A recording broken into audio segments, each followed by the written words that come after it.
ધારાસભ્યોનો પગાર તો 12 મહિનાનો મળે, 365 દિવસનો પગાર મળે છે, કામ માત્ર 28 દિવસનું લેવામાં આવે છે. એવું કેમ? વિધાનસભાના સત્ર આખા વર્ષમાં 2 વખત આવે છે. એક વખત ખાલી ફોર્માલિટી માટે, ઓન પેપર બતાવવા માટે કે સત્ર થઈ ગયું છે, એટલે એકવાર સત્ર આવે છે, જેને ચોમાસું સત્ર કહીએ, જે હમણાં આવવાનું છે, જે 3 દિવસનું.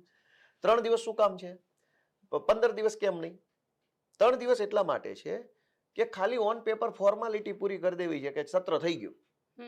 3 દિવસમાંથી 1 દિવસ તો શોક પ્રસ્તાવ હોય, જે કોઈ પૂર્વ નેતાઓ ગુજરી ગયા હોય એને શોક આપવાનો, શ્રદ્ધાંજલિ આપવાની. એક તો 12 વાગે સત્ર ચાલુ થાય અને 5 વાગે પૂરું થઈ જાય કોઈ પણ દિવસ, વચ્ચે પાછો લંચ આવે. તો આખા દિવસમાંથી મૂળ 4 કલાક તો ધારાસભ્ય બેસવાનું હોય સદનમાં, એમાંય તે 3 જ દિવસ, એટલે 4 તેરી 12 કલાકનું સત્ર હાલશે, ચોમાસું સત્ર. 12 કલાકમાં આખા ગુજરાતના 6 કરોડ લોકોની વાત કેવી રીતે થશે?